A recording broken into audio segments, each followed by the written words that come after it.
When we left off in part 1, Marcus and Malcolm Reese had just discovered a discrepancy between the royalty rate written into their actual recording contract and the numbers their older brother Terrence had been reporting to them for years. A discrepancy Terrence responded to with evasiveness, rather than the simple explanation both twins expected. What neither of them yet understood was how far that evasiveness would eventually lead, or how completely it would change the way they understood their own family. This is part 2 of the Bloodline story, and it begins in a conference room neither twin ever imagined they would need to sit in with their own brother. Before we go further, if you're just joining us, make sure to check out part 1 first so this part makes sense, and as always, let us know in the comments where you're watching from. Don't forget to subscribe so you don't miss the rest of this series. After weeks of unanswered follow-up requests and increasingly vague reassurances from Terrence, Marcus and Malcolm made the decision, one both of them have described as one of the hardest of their lives, to bring in an independent forensic accountant to conduct a full, formal review of Bloodline's financial records, separate entirely from anyone connected to Terrence's office.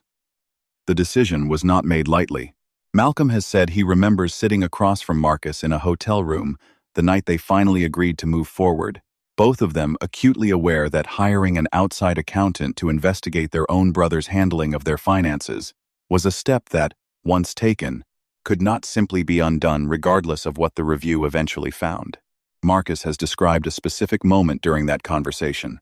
Malcolm asking him directly whether he was prepared for the possibility that the review might confirm their worst fears rather than resolve them. A question Marcus has admitted he did not have a good answer for at the time, and still is not entirely certain he has one now. They selected the accountant carefully, deliberately choosing someone with no prior connection to anyone in their professional circle, a woman with nearly 2 decades of experience specializing in entertainment industry, financial disputes, recommended to them through an entertainment attorney neither Terrence nor anyone in his office had ever worked with. The twins met with her privately, away from the label offices and away from any staff who might report back to Terrence about what was happening, a level of secrecy that both of them have since said felt deeply strange and uncomfortable, operating around their own brother as though he were an adversary in an ordinary business dispute, rather than someone who had raised them, in many practical ways, alongside their parents. The forensic accountant began her review by requesting comprehensive records directly from the label, from Bloodline's various licensing partners, and from Terrence's management office itself, a request that, notably, Terrence's office took considerably longer to fulfill than any of the other parties involved. The label and the licensing partners, by contrast, provided their portions of the requested documentation within roughly 2 weeks, complete and organized in a manner the accountant later described in her report as entirely standard for an operation of Bloodline's scale. When the records from Terrence's office finally arrived, nearly 6 weeks after the initial request, they were, according to the accountant's later court testimony, noticeably less organized and less complete than typical management records at that scale of operation, missing several categories of documentation that would ordinarily be maintained as a matter of routine business practice, gaps that the accountant flagged early on as themselves worth deeper scrutiny. The forensic review took nearly 4 months to complete, a period during which Bloodline continued performing scheduled tour dates and public appearances, forcing Marcus, Malcolm, and Terrence to maintain a functional working relationship in front of crews, label executives, and fans, even as the private investigation into Terrence's handling of the group's finances proceeded quietly in the background. Malcolm has described this period as one of the strangest of his entire career, standing on stage every night, performing songs about brotherhood and loyalty alongside 2 people he no longer felt certain he could fully trust, forcing himself into a kind of emotional compartmentalization he had never previously needed and has said he hopes never to need again. Marcus has echoed this, describing specific nights during that tour where he found himself unable to make eye contact with Terrence during shared moments on stage that had, only months earlier, felt like the most natural thing in the world. What the forensic accountant eventually uncovered exceeded even the darkest suspicions either twin had allowed themselves to consider during those 4 months of waiting. The review revealed that Terrence had, for a period spanning nearly 6 years, been systematically reporting royalty and touring revenue figures to Marcus and Malcolm that were consistently lower than the actual amounts Bloodline was earning. With the difference, after accounting for legitimate management fees and operational costs, being redirected into a separate account held solely in Terrence's name, an account neither twin had any knowledge of, and that had never been disclosed as part of any financial reporting either of them had ever received. The total amount diverted into that account, according to the forensic accountant's final report, exceeded $3 million over the 6-year period under review, a figure that represented, by conservative estimate, more than the entirety of either twin's personal savings at the time, money that Terrence had quietly accumulated while presenting himself, both to his brothers and to the industry at large, as a responsible steward of a family business built on trust. The report detailed a methodical pattern. Small percentage skims applied consistently across multiple revenue streams, structured specifically, according to the accountant's analysis, to remain difficult to detect without a full, comprehensive external audit rather than the kind of casual internal review the twins had always simply assumed was unnecessary, given their relationship with Terrence. Marcus has described the moment he first read the completed forensic report as one that physically altered how he experienced the following several days, a kind of numbness he compared to hearing devastating news about a death, except that the person responsible for the loss was still very much alive, still his brother, still someone he had trusted completely for his entire life, up until that exact moment. Malcolm has said he initially refused to believe the report was accurate, insisting the accountant recheck her findings twice before he could bring himself to accept that the numbers in front of him represented reality, rather than some elaborate misunderstanding that would eventually resolve itself. The confrontation that followed took place at their parents' home outside Memphis, a location Marcus has since said he deeply regrets choosing, not realizing at the time how completely it would alter the family gatherings that had always happened in that house going forward. Marcus and Malcolm arrived together on a Sunday afternoon, forensic report in hand, choosing that timing deliberately, since Sunday afternoons had always been when the extended family gathered for dinner, hoping, perhaps naively, that the familiarity of the ritual might soften what they knew was about to be an extraordinarily difficult conversation. They asked Terrence to sit down with them privately in their father's old study, away from their parents, who remained unaware, at that point, of what their sons had discovered. A study lined with the same guitar their father had played on the back porch decades earlier, now mounted on the wall as a kind of family relic. Terrence, according to both twins' later accounts, appeared immediately defensive rather than surprised, suggesting he had likely anticipated this conversation was coming at some point during the months the forensic review had been underway, perhaps having noticed the unusual documentation requests from his own staff, or sensed the growing distance in his brother's behavior during recent tour dates. Malcolm has described Terrence's expression in that first moment as one he had never seen on his brother's face before. Not quite guilt, not quite anger, but something closer to a kind of resigned exhaustion, as though part of him had been waiting years for exactly this moment to finally arrive. What followed was, by every account from those involved, one of the most painful conversations any of the three brothers had ever had. Terrence did not initially deny the existence of the account, but attempted to frame the diverted funds as a form of delayed, informal compensation for years of undervalued labor early in his management career. Work, he argued, had been essential to Bloodline's success, but had never been properly reflected in his contracted management percentage, particularly during the group's earliest years, when Terrence had covered various costs out of his own pocket without any formal reimbursement structure in place. He spoke, according to Marcus's recollection, of the years he had spent building industry relationships before the twins were even old enough to sign a contract, of nights he had personally covered studio time out of paychecks from jobs that had nothing to do with music, framing the hidden account not as theft, but as a debt he believed the family, in some unspoken way, owed him. Marcus and Malcolm, both of them, have said this explanation, whatever grain of legitimate grievance it may have contained, could not come close to justifying 6 years of secret, deliberate concealment conducted without a single conversation, a single request for renegotiation, a single moment of honesty that might have allowed the brothers to address any genuine imbalance openly rather than through years of hidden deception. Malcolm has said he remembers asking Terence directly, in that study, why he had never simply asked for what he felt he was owed, why the conversation they were having right then, painful as it was, could not have happened years earlier before $3 million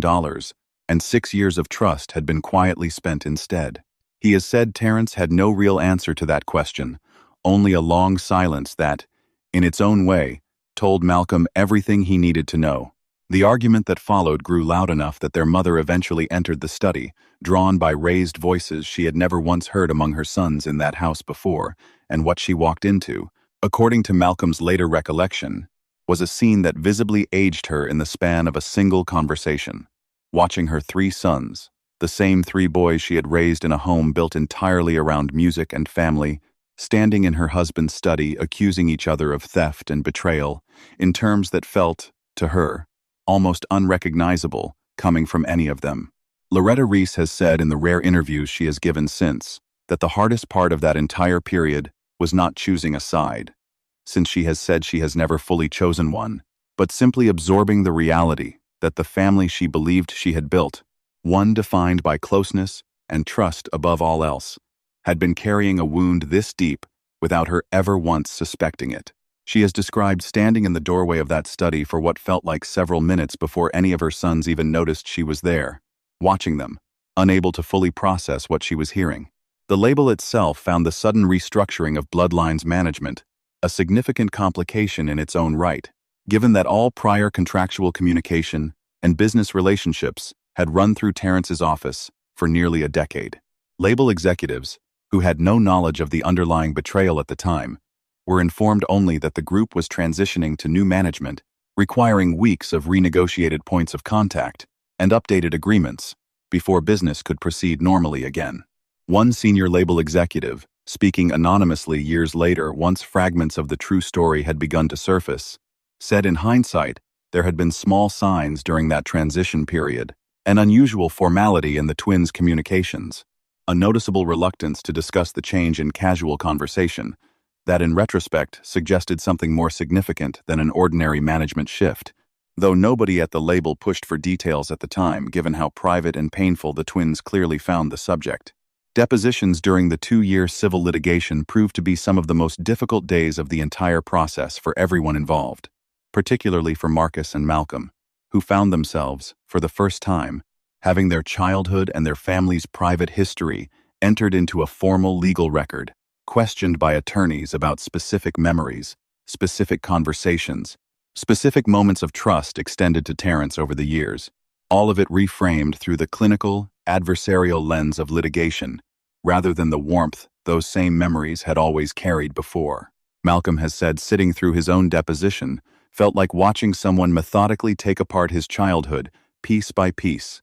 each question forcing him to describe, in precise legal terms, exactly how and when he had trusted his brother, a trust that now had to be quantified and defended as though it were itself a kind of evidence. The settlement that eventually concluded the litigation, reached just under 2 years after the initial confrontation in their father's study, required Terrence to return a substantial portion of the diverted funds, though considerably less than the full amount identified in the forensic report once legal fees, negotiated concessions, and the practical difficulty of recovering money that had already been spent or invested elsewhere were all factored into the final agreement. Marcus has said the financial outcome of the settlement mattered far less to him, in the end, than simply having the forensic findings formally acknowledged in a legal document, a validation he needed as much as any dollar amount, proof that what had happened was real and not, as some small part of him had spent months fearing,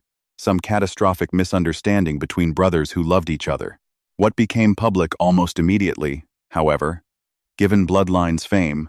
was the fact of the split itself,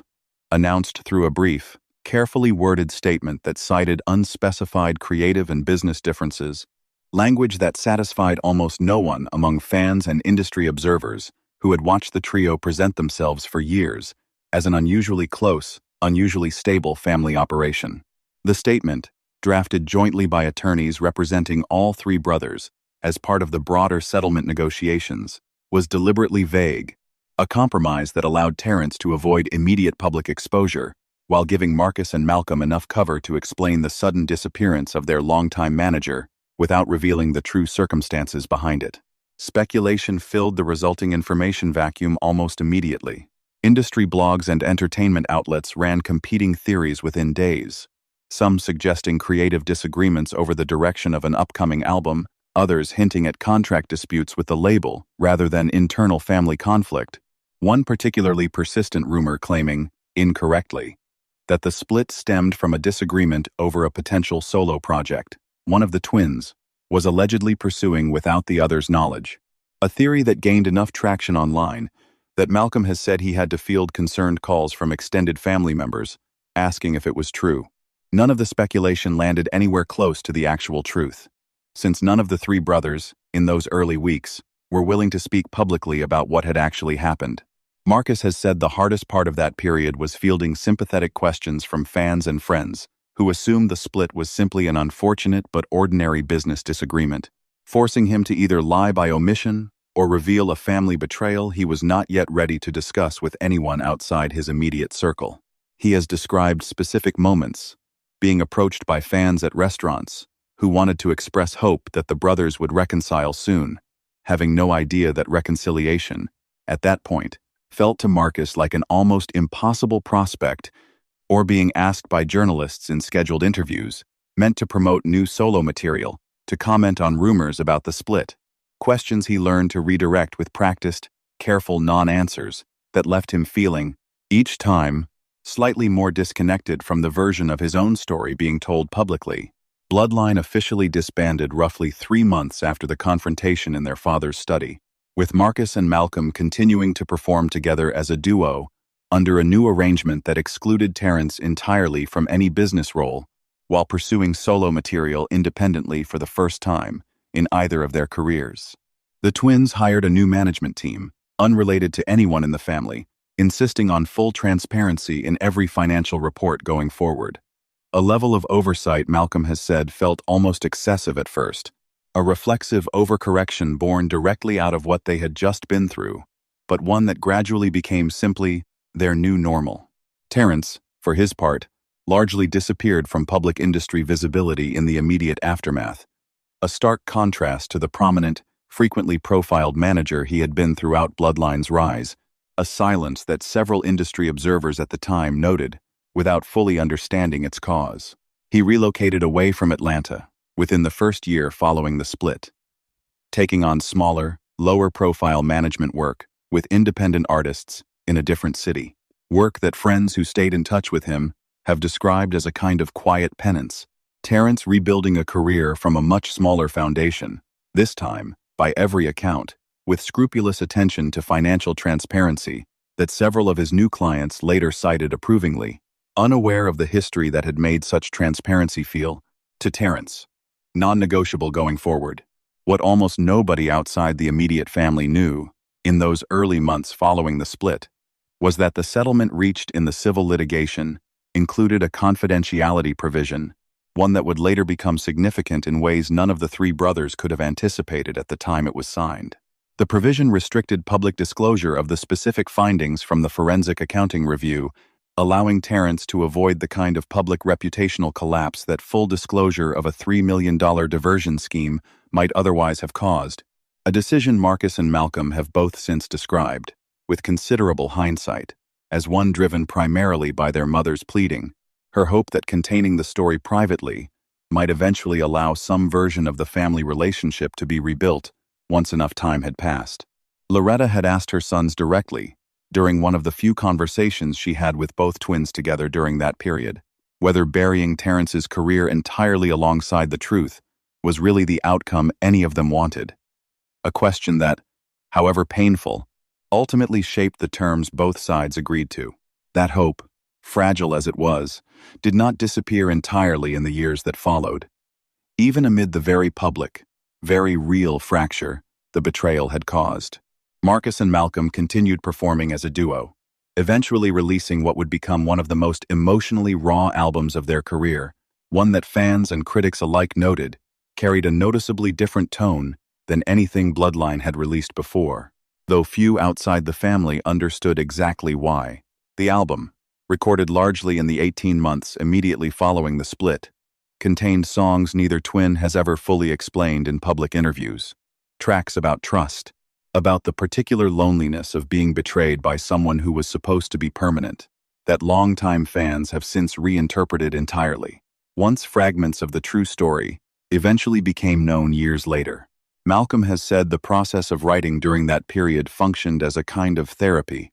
Neither twin had explicitly sought out, but that both of them needed badly, working through anger and grief in the studio in ways neither of them felt equipped to fully process anywhere else. Marcus has echoed this, describing specific late-night studio sessions where a song originally intended to be about a romantic relationship would, halfway through writing it, reveal itself to actually be about Terrence, about the particular ache of losing someone through betrayal, rather than distance or death.